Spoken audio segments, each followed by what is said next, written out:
Usamah bin Muhammad bin Awad bin Ladin, lahir 10 Maret 1957, meninggal 2 Mei 2011, adalah seorang warga Arab Saudi yang dikenal sebagai pendiri jaringan militan internasional, yaitu Al-Qaeda, yang bertanggung jawab atas peristiwa serangan 11 September 2001. Ia dilahirkan di Riyadh, Arab Saudi, yang terletak di kawasan dekat Laut Merah. Osama merupakan anak ke-17 dari total 52 bersaudara. Ayahnya, Muhammad bin Ladin, berasal dari Yaman dan bermigrasi ke Arab Saudi setelah Perang Dunia Kedua. Di negara barunya, Muhammad bin Ladin memulai usaha sebagai kontraktor konstruksi. Berkat kerja keras dan kemampuannya, ia berhasil mendapatkan berbagai proyek besar, termasuk pembangunan masjid-masjid dan istana-istana milik pemerintah Arab Saudi. Kesuksesan ini membuatnya menjalin hubungan yang sangat dekat dengan keluarga kerajaan Saudi. Seiring waktu, Muhammad bin Ladin menjadi salah satu orang terkaya di Arab Saudi, dengan kekayaan yang diperkirakan mencapai miliaran dolar Amerika Serikat. Kekayaannya juga terkait dengan kepemilikan saham dalam jumlah besar, yang turut memperkuat posisinya dalam dunia bisnis konstruksi di kawasan tersebut. Pada masa remaja hingga awal masa mudanya, Osama bin Ladin mulai terlibat dalam gerakan Islam yang bercorak ultra-konservatif, sebuah arus pemikiran yang menekankan penerapan ketat ajaran agama dalam kehidupan sosial dan politik. Dalam periode ini, ia juga sempat berhubungan dengan lembaga yang berperan dalam penegakan hukum-hukum syariah di Arab Saudi. Perjalanan intelektualnya kemudian berlanjut ketika ia menempuh pendidikan di Universitas Raja Abdul Aziz, Jeddah. Di sana, ia bertemu dan berguru kepada Abdullah Azzam, seorang tokoh berpengaruh yang kelak dikenal luas sebagai penggerak utama mobilisasi dukungan dari dunia Arab bagi para mujahidin dalam menghadapi pendudukan Uni Soviet di Afghanistan. Pengaruh Abdullah Azzam sangat besar dalam membentuk pandangan dan arah hidup Usamah pada masa itu, terutama dalam hal keterlibatan dalam konflik berskala internasional. Setelah menyelesaikan pendidikannya, Osama bin Ladin lulus dan meraih gelar sarjana pada tahun 1979 dengan fokus studi di bidang ekonomi dan manajemen. Pada tahun 1979, Osama bin Ladin mulai membangun jaringan komunikasi dan pengaruhnya ketika berangkat ke Afghanistan untuk bergabung dengan kelompok milisi pejuang yang dikenal sebagai Mujahidin. Kelompok ini saat itu terlibat dalam perlawanan terhadap pendudukan Uni Soviet dalam Perang Soviet Afghanistan. Dalam perjuangan tersebut, Osama tidak hanya ikut serta di medan perang, tetapi juga berperan penting dalam menggalang dana melalui kekayaan pribadi dan jaringan keluarganya. Ia turut menyediakan bantuan logistik serta kemanusiaan bagi para pejuang. Seiring mendekati berakhirnya perang, Osama mendirikan Al-Qaeda, sebuah jaringan yang beranggotakan mantan pejuang mujahidin serta para pendukung yang berkontribusi dalam pendanaan dan perekrutan pejuang untuk berbagai konflik bersenjata. Setelah pasukan Soviet mundur dari Afghanistan, Osama kembali ke Arab Saudi dan sempat bekerja di perusahaan konstruksi milik keluarganya, Bin Laden Group. Namun, pandangan politiknya kemudian membawanya berseberangan dengan pemerintah Saudi, khususnya terhadap kebijakan Raja Fahad. Pada awal 1990-an, Osama pindah ke Sudan dan menjalin hubungan dengan Presiden Omar al-Bashir serta tokoh Islam politik Hasan al-Turabi. Di sana, ia terlibat dalam pembangunan infrastruktur sekaligus memperluas jaringan organisasinya. Namun, pada tahun 1994, pemerintah Arab Saudi mencabut kewarganegaraan Osama dan membekukan seluruh asetnya. Sejak saat itu, ia semakin dikenal sebagai tokoh kunci dalam jaringan radikal internasional. Menurut pemerintah Amerika Serikat, Al-Qaeda memiliki hubungan dengan berbagai kelompok militan lain di Timur Tengah dan Afrika. Sejak awal 1990-an, Osama dan jaringannya menjadi target operasi militer Amerika di berbagai wilayah, termasuk Arab Saudi, Yaman, dan kawasan tanduk Afrika seperti Somalia. Ia juga dikaitkan dengan insiden pertempuran Mogadishu 1993 yang menewaskan sejumlah tentara Amerika. Pada 7 Agustus 1998, Osama dituduh berada di balik serangan bom terhadap Kedutaan Besar Amerika Serikat di Nairobi, Kenya, dan Dar es Salaam, Tanzania. Meskipun ia membantah keterlibatan langsung, berbagai bukti dan pengakuan pelaku mengaitkan serangan tersebut dengan Al-Qaeda. Sebagai respon, pada 20 Agustus 1998, Presiden Bill Clinton memerintahkan serangan rudal ke kamp pelatihan Al-Qaeda di Afghanistan, serta fasilitas yang diduga terkait produksi senjata kimia di Khartoum, Sudan. Osama berhasil lolos dari serangan tersebut. Sejumlah pengamat politik internasional berpendapat bahwa perlawanan Osama bin Laden dan Al-Qaeda juga dipengaruhi oleh sikap Amerika Serikat dalam konflik Israel dan Palestina, yang menjadi salah satu isu sentral dalam narasi perjuangan kelompok tersebut pada akhir 1990-an.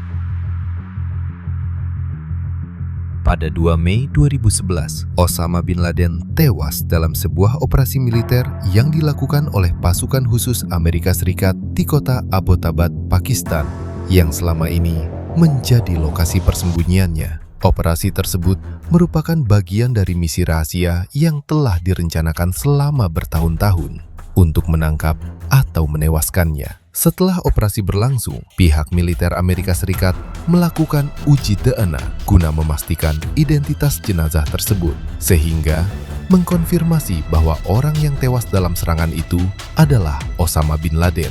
Di sisi lain, muncul berbagai teori konspirasi yang mempertanyakan waktu dan penyebab kematiannya. Beberapa pihak mengklaim bahwa Osama sebenarnya telah meninggal lebih awal, baik pada Desember 2001 maupun karena sakit pada tahun 2006. Bahkan, ada pula yang berpendapat bahwa pengumuman kematiannya pada tahun 2011 berkaitan dengan kepentingan politik domestik, khususnya menjelang pemilu yang melibatkan Presiden Barack Obama. Namun demikian, klaim-klaim tersebut tidak didukung oleh bukti yang kuat dan tetap menjadi bagian dari spekulasi. Osama bin Laden bukanlah jenderal dalam arti konvensional, tetapi ia memiliki sesuatu yang jarang dimiliki banyak pemimpin: kemampuan membangun jaringan, memanfaatkan momentum, dan menciptakan pengaruh yang melampaui batas geografis. Keunggulan utamanya terletak pada kemampuannya mengubah Al-Qaeda dari sekadar kelompok kecil menjadi jaringan global yang tersebar di berbagai negara. Ia tidak bergantung pada struktur organisasi yang kaku. Sebaliknya, ia membangun sistem yang fleksibel, terdesentralisasi, dan sulit dilacak. Sebuah pendekatan yang kemudian dikenal dalam studi keamanan sebagai model jaringan modern. Di sisi lain, Osama juga memahami kekuatan narasi. Ia mampu mengangkat isu-isu global seperti konflik di Israel dan Palestina, lalu membingkainya sebagai perjuangan yang lebih besar. Dengan cara ini, ia tidak hanya merekrut pejuang, tetapi juga membangun simpati dan dukungan dari berbagai penjuru dunia. Kemampuan strateginya terlihat jelas dalam bagaimana ia menghadapi kekuatan besar seperti Amerika Serikat. Alih-alih berhadapan secara langsung, ia memilih strategi asimetris, serangan kecil namun berdampak besar, yang mampu mengubah arah kebijakan global. Peristiwa serangan 11 September 2001 menjadi contoh bagaimana satu operasi dapat mengguncang sistem keamanan dunia dan memicu perang berskala internasional. Selain itu, kemampuannya bertahan dari perburuan global selama bertahun-tahun menunjukkan tingkat disiplin operasional yang tinggi. Dengan memanfaatkan medan, jaringan loyalis, serta sistem komunikasi tertutup, ia mampu menghindari salah satu operasi pencarian terbesar dalam sejarah modern. Namun pada akhirnya, kehebatan ini bukanlah sesuatu yang berdiri di ruang hampa. Semua kemampuan tersebut digunakan dalam konteks konflik dan kekerasan yang menimbulkan dampak besar bagi dunia. Karena itu, dalam perspektif sejarah dan akademik, Osama bin Laden lebih dipandang sebagai contoh bagaimana strategi, ideologi, dan jaringan dapat membentuk kekuatan non-negara yang sangat berpengaruh, sekaligus berbahaya. Dalam kajian terorisme dan politik internasional, Osama bin Laden tidak hanya dipandang sebagai aktor operasional, tetapi juga sebagai komunikator ideologi yang efektif. Salah satu aspek yang paling menonjol dari kepemimpinannya adalah kemampuannya membangun dan menyebarkan narasi yang mampu melintasi batas geografis serta kultural. Menurut Fawaz Agerges, Osama bin Laden berhasil mengonstruksi apa yang disebut sebagai narasi perlawanan global, yaitu suatu kerangka ideologis yang menyatukan berbagai konflik lokal ke dalam dalam satu wacana besar mengenai ketidakadilan internasional. Narasi ini tidak hanya berfungsi sebagai alat legitimasi, tetapi juga sebagai instrumen mobilisasi yang efektif. Salah satu strategi utama dalam konstruksi narasi tersebut adalah pemanfaatan isu-isu geopolitik yang memiliki resonansi luas, seperti konflik di Israel dan Palestina. Dalam hal ini, konflik regional direpresentasikan sebagai simbol ketidakadilan global terhadap dunia Islam, sehingga mampu menarik simpati dari audiens yang lebih luas, termasuk individu yang tidak memiliki keterlibatan langsung dalam konflik tersebut. Lebih lanjut, kemampuan Osama bin Laden dalam memanfaatkan media, baik melalui rekaman video, pernyataan publik, maupun jaringan komunikasi informal, menunjukkan pemahaman yang mendalam terhadap pentingnya persepsi dalam konflik modern. Ia tidak hanya berusaha memenangkan pertempuran fisik, tetapi juga pertempuran makna, Battle of Narratives, di mana interpretasi terhadap suatu peristiwa menjadi kunci dalam membangun dukungan. Dengan demikian, dalam perspektif akademik, Osama bin Laden dapat diposisikan tidak hanya sebagai pemimpin militan, tetapi juga sebagai aktor ideologis yang memiliki kapasitas signifikan dalam membentuk opini, memobilisasi dukungan, dan mempertahankan keberlanjutan gerakan melalui kekuatan narasi.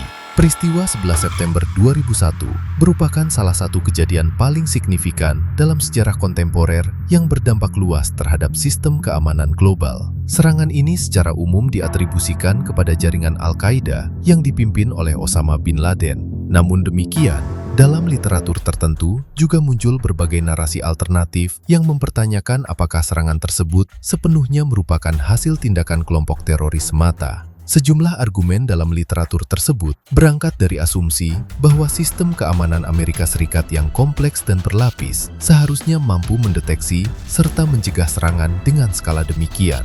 Oleh karena itu, muncul spekulasi mengenai kemungkinan adanya kelalaian, kegagalan sistemik, atau bahkan keterlibatan tidak langsung dari aktor-aktor dalam institusi negara, baik di lingkungan Gedung Putih, Pentagon, maupun lembaga intelijen seperti CIA dan FBI. Dalam beberapa kajian, kemungkinan tersebut diklasifikasikan ke dalam beberapa spektrum, mulai dari tidak adanya keterlibatan sama sekali hingga dugaan keterlibatan aktif dalam perencanaan. Di antara spektrum tersebut, terdapat kemungkinan lain, seperti adanya pengetahuan awal terhadap rencana serangan tanpa upaya pencegahan yang memadai, atau pembiaran passive facilitation terhadap terjadinya serangan.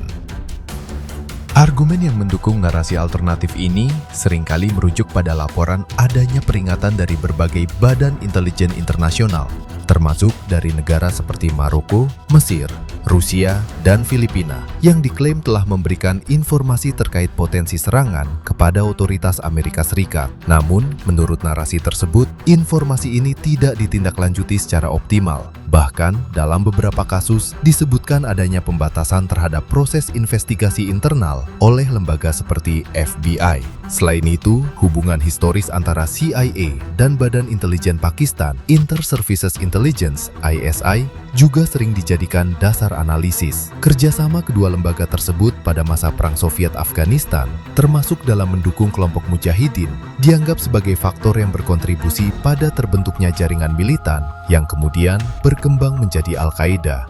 Beberapa interpretasi bahkan mengaitkan aliran dana dan dukungan logistik sebagai indikasi keterlibatan yang lebih luas, meskipun klaim ini masih menjadi perdebatan.